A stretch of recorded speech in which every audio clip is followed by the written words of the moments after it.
Now, shredded wheat. There's one thing that's always puzzled me. How do you create the shreds? How do you shred the wheat? Oh, that would be a trade secret. Oh. I just thought wheat is wheat. They look like mini bales of hay. It's like someone's knitted it all together. To get to the bottom of this breakfast time mystery, I've come to Wiltshire to one of the world's biggest producers of cereal biscuits. Hi there, I'm Jim. Hi Jim, I'm Matt. Matt Robinson is Director of Operations here, overseeing the production of a whopping 350 million breakfast biscuits a year. So what happens here? This is where we cook the wheat. We cook it in order to soften it, and then we can structure it and make a shredded wheat. But before the grains can be shaped, Matt needs to dry off the surface moisture. It looks amazing. It looks like some sort of wheat disco in there. They're jumping all over the place. What's going on?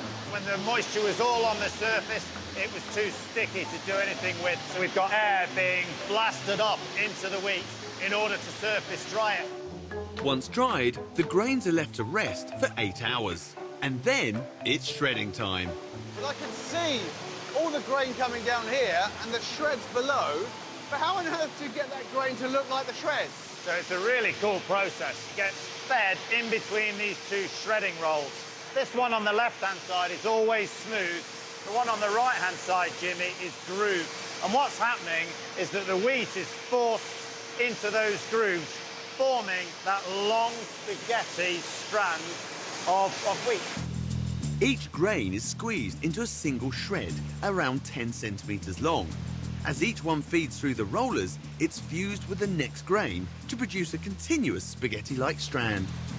It has to be right. If you cook it when it's too wet, it just smears. If it's too dry, then it shatters. So it has to be the right moisture and the right texture.